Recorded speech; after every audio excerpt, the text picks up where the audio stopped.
Hi everyone, welcome back to my I should probably take off my sweater. Hey everybody, welcome back to my channel. It is Saturday where I'm at, and I hope you don't mind the lighting. It's still kind of in the morning. And I've already talked about creepy urban legends of Florida. I figured I'd talk about my own weird experiences while living in Florida these past few years. Not all of these experiences can specifically only happen in Florida. The last one can literally happen anywhere in the world, and it can fit under the category of supernatural. I mean, some of them are a bit scary to think about, however, it's still gonna be an interesting video nonetheless. I hope you guys enjoy. Now on to the first crazy thing that has happened to me in Florida. A few years ago, my mom and I, we went over to the beach, and we were hanging out at the beach, and we were swimming, we were, sitting, talking on the beach, we were relaxing, whatever. I remember there was a family not so far from us to our left, and their kids were swimming in the water, having a good time. My mom and I were actually just swimming in the water right before this thing happened. My mom and I were in the water, and we decided, okay, I think it's time to go home now. So I'm at our spot. I'm trying to pick up towels while my mom's like washing off her sandals or something in the ocean. And I'm busy doing something, and she calls me over. She's like, Kaylee, look. And I'm like, what? I look over, and in the water, in like a rolling wave, I could see this silhouette, this perfect silhouette of a big shark in the water, just swimming off like to the right. Like from my point of view, for you guys, it was like that. Literally to the left, that family I talked about with the children in the water, those kids were still swimming in the water having a good old time, unbeknownst to them that a big shark was very close to them. I just remember Mom and I just staring at this big shark in the water, just swimming so slowly. It was so freaking eerie. This shadow in this rolling wave, and I'm like, do we tell those kids? Like, we knew that probably wasn't going to be the best idea. We didn't want to cause a panic in the children. And they were still close enough to the shark to where maybe if they were freaking out and moving their arms around a whole lot to get out of the water, it could have caught the attention of the shark, and of course we did not want that. I really wish I could tell you guys what type of shark this was. I really don't know a whole lot about shark types. Maybe I should look it up and try to see if I can find something that kind of resembles what I saw. It was a few years ago, and it wasn't that clear in the water because I mostly just saw the shadow of it, maybe a little bit of its fin sticking out.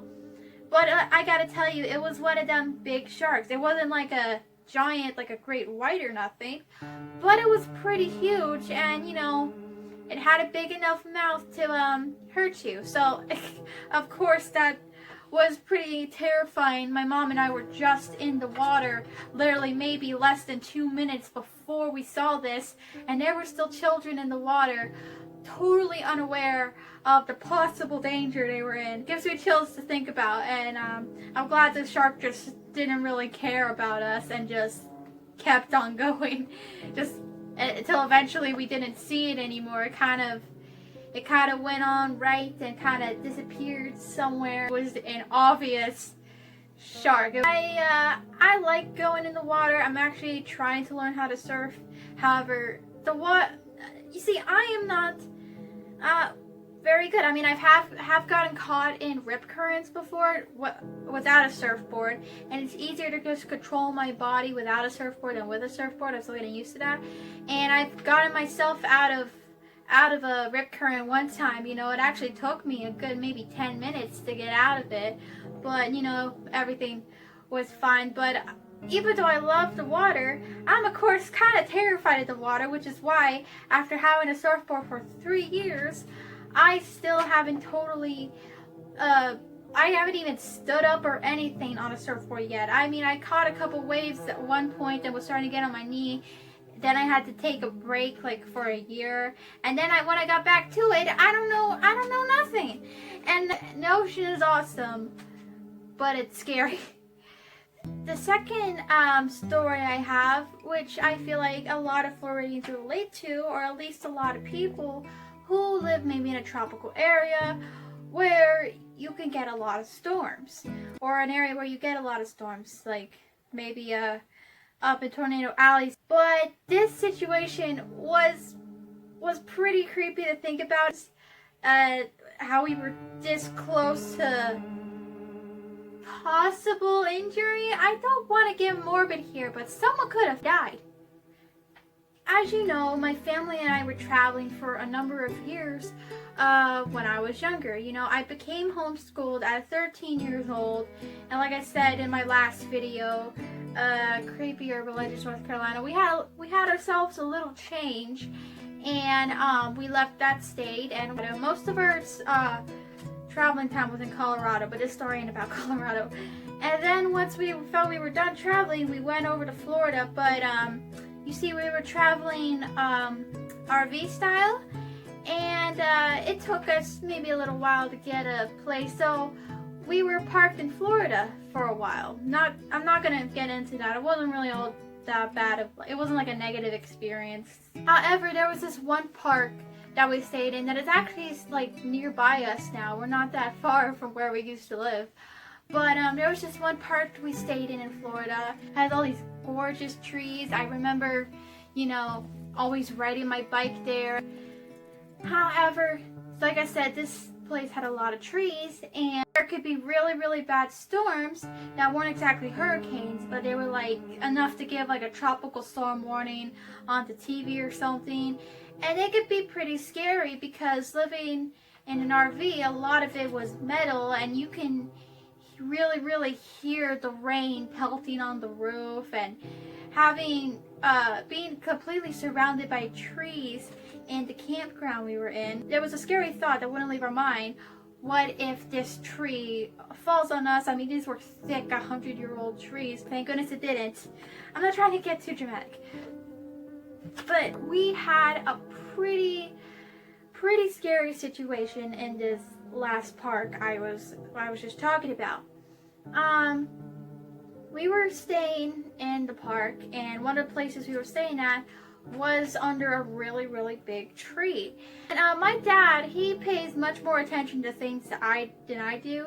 He happened to look up at the tree one day and realized there was an actual Widowmaker there who was hanging in the tree. And basically, should something happen, this thick Widowmaker, like thick Widowmaker, it was basically just a branch, you know, that could have fallen off, and basically it would have landed on the front end of our RV and crushed my parents' bedroom.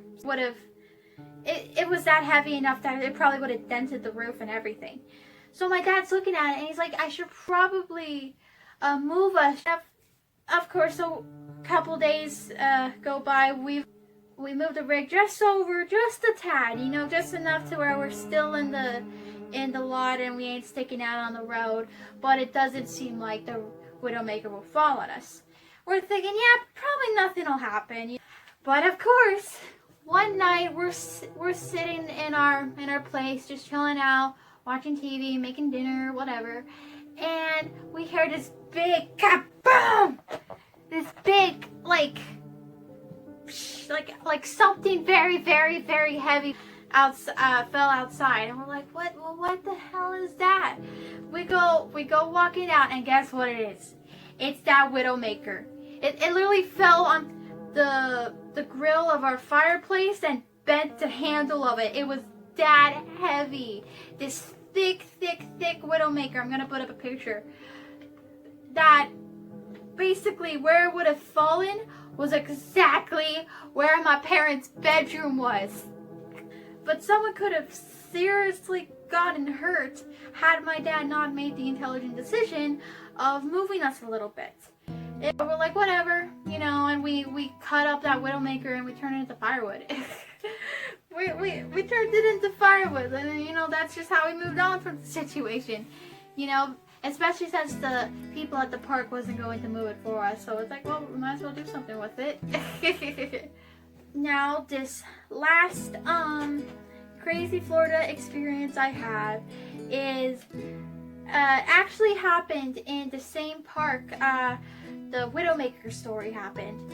Just so you know, this can happen anywhere. It is not just a Florida thing. It was just like any normal night. Maybe we had been hanging out by the fireplace or the fire pit. We were doing that a lot of those days, just cooking up, you know, marshmallows and hot dogs, and my brother and I playing hide and seek in the dark nearby. It was a fun time. It was great.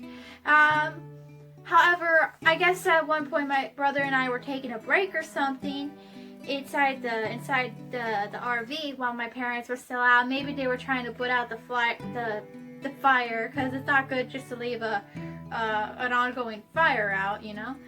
So my brother and I were doing our thing inside when we hear the metal door pull open, and it's my mom saying, "Get over here, get over here, get over here."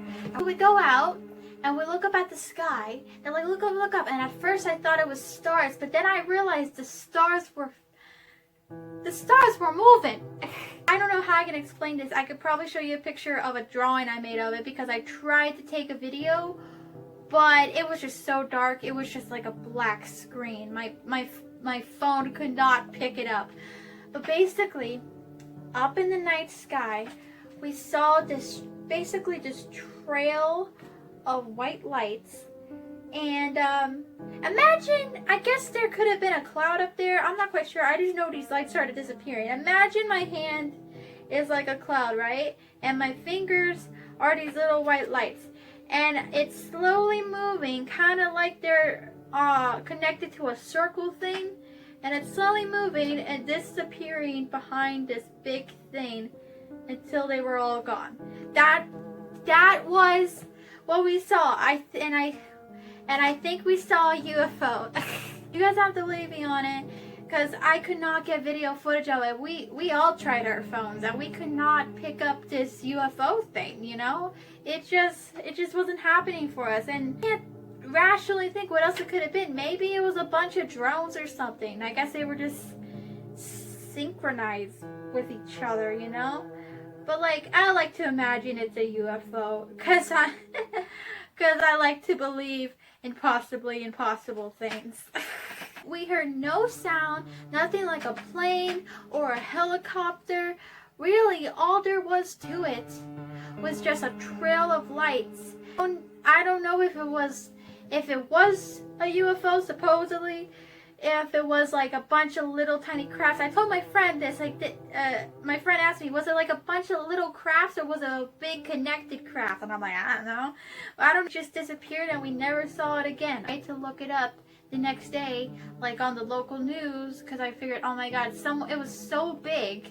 It was huge. It was kind of like that Independence Day movie where you see the craft coming over you and there's no way a person can miss it. I just remember searching it up the next day, like, oh, there has to be, someone took a video with their cell phone. It has to be on one of the local newses or something like that.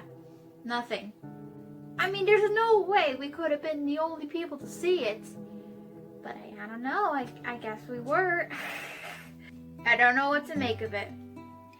Anyway, you guys, thank you for watching. I hope you enjoyed that video. If you don't, because I really had to pull these things from memory, these stories. If you don't like this video that much, don't worry. I have a pretty interesting video coming this Thursday. I am very excited about it. And, well, I haven't made it yet, but I'm planning it out. Enjoy your day or your night, whatever. Be nice to other people. I love you. Bye!